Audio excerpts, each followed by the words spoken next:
How's it going, everyone? This is Kian's on Art, and this will be episode 2 of the Sketchbook edition.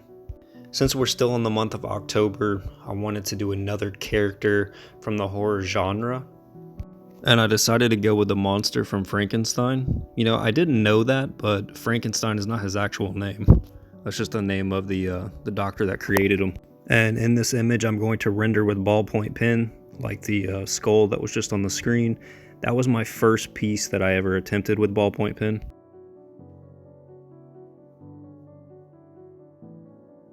Initially, this was the pen that I was going to use, this Papermate pen right here. That's the same type of pen that I used when I did the skull. I mean, those pens are cool. I like them, but I don't like them because they're a little harder to control than these big pens. Seems like more ink flows out of them. But the frustrating thing about the big pen is when you're trying to go darker and you want more flow, you're not getting that flow. But you'll still have some ink buildup. You'll see when I'm rendering, I have to wipe the pen on the other side of my sketchbook. Now, I would think that would occur with any kind of pen that you use. You might have some type of buildup, and you have to be careful when you're working with pen, or you'll get those little dots everywhere. It'll be just like really concentrated if you don't wipe it off. And you'll see some in this piece. Sometimes I would clean the pen off and sometimes I wouldn't.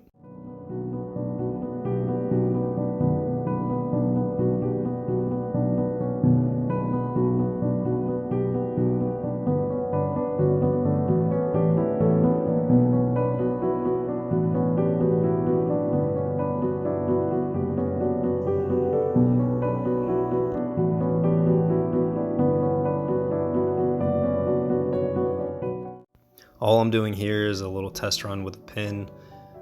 Haven't used one in a while to render, and they can be a little finicky.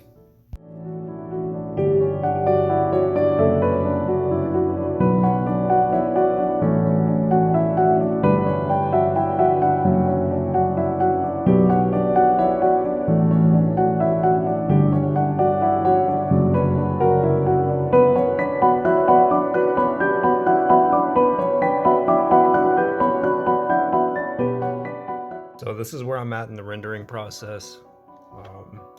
When you do it with ballpoint pen, it takes a little bit longer. You got to be consistent with your pressure. You got to be careful not to press too hard. And it's just a lot of pretty much just like this. A lot of lines. So going like that. And then you can go back across it like so. Cross hatching is pretty much what I'm doing right now. Now later on I'll probably do like a little bit of pencil style shading, but I don't want to do that just yet. Anyways, thought I would touch base real quick in the video. I know I'm doing a voiceover, but I like to have some live stuff that's not sped up. And if you're confused about what I mean, like with the pencil style shading, so let me grab my pencil real quick. Usually with a pencil, you know, you can kind of do little circles, you know, light little circles like that to fill in an area. I mean, you can still do hatching with a pencil too. But so right now I'm hatching, and then once I'm done doing the hatching, I'll probably go back in and just lightly do little circles. You're not going to see it on the paper because I'm barely pressing down. So just like so. And that's why you have to be careful with your pressure, and sometimes the pen can run a little bit. That's what that little, I don't know if you guys can see it, but there's like a little dot there that's darker than the rest of it.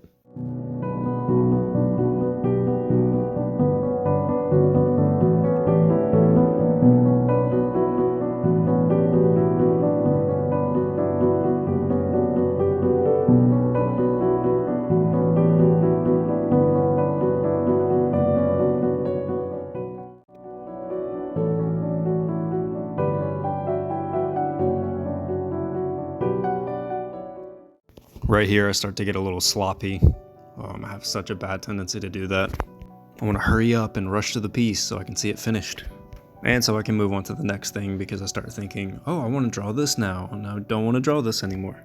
But that's kind of why I wanted to start the sketchbook series, to stick to a drawing that's serious, but not that serious. You know, I'm still going to plan out some pieces and really have time where I'm really trying to design something, really trying to create something.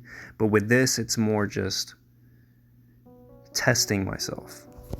Not necessarily testing myself, but pushing myself, making sure that I'm doing something, making sure that I'm rendering something and getting something done. And just honing my skills more and more. Like, this piece is not perfect, and I didn't expect it to be. I expected it to be decent, you know, with my rendering, because with each piece that you do, you're learning something, whether you feel like you do or not, whether you think the drawing sucks or you think it's immaculate, you learn something. Say after this, I draw something and I really like it, or I improved, or whatever. The way I look at it is that I had to draw this in order to draw the next thing.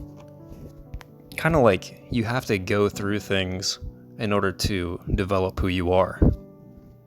That's how I view art. So right here, all I'm doing is wrapping up the piece. It's my laziness coming out, and I just start scribbling all over the page. So that pretty much does it for episode 2 of the Sketchbook edition. If you enjoyed the video, be sure to hit the like button, subscribe for future content, and let me know your thoughts in the comment section. Until next time, guys.